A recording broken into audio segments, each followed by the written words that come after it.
This question comes to us from G, and G writes this: Hey, WeTV, how should a congregation grow? Should they knock on the doors of those in their community and invite people to church and even pray for them? Thanks for the help on this, G.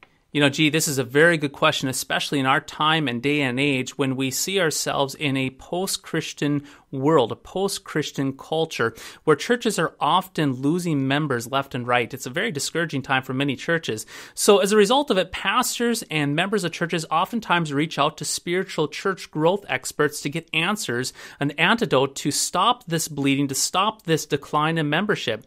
And what they're often given by these church growth experts is to entice people, to attract them, an attractional model to entice people into the doors of the church. Now, I'm all for good websites, and I'm all for having good signage and nice-looking bulletins, but what can happen is when we go the attractional model, we go ways of attracting people in the church, and that which we attract them into the church is going to be the very thing that we need to keep them in the church. So in other words, if you entice somebody into a church with a new flat-screen TV, hypothetically saying, they're going to want the sound system to go with it next in order to stay, but if they don't get something better and bigger, then they're not going to stay. You see, when it really comes down to it, what the church has to offer is the word and sacraments. And if we do not bring people in connecting with the word and sacraments, I'm afraid we set ourselves up for failure. So more specifically to your question here, what do we do with individuals and churches that want to see growth? Well, I'm reminded by Ezra King. He's an old pastor that I met way back in the day in California when I was serving down there. He was a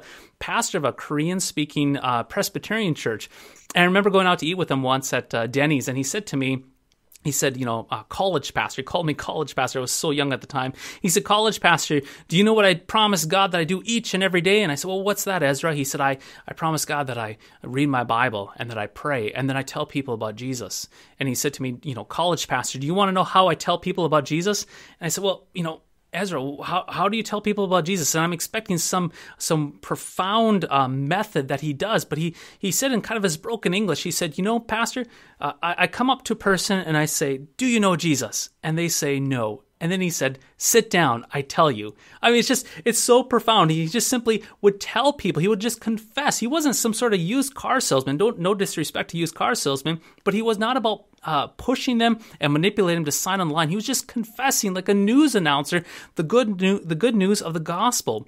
And so that is one way of the growth of the church, is confessing Christ. Another way is this. I'm reminded of my mom. She's going to be frustrated with me mentioning her, but I think she's a phenomenal evangelist. And what she does is she simply invites people to church, those that she interacts with in her vocation.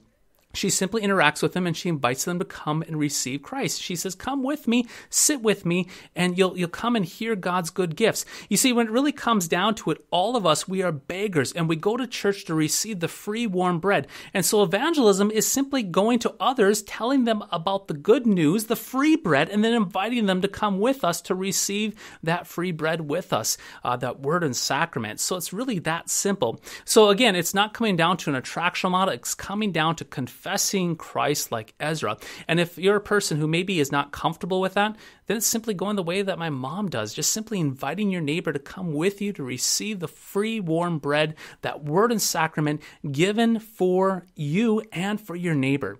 So I hope that helps, and we'll catch you next time.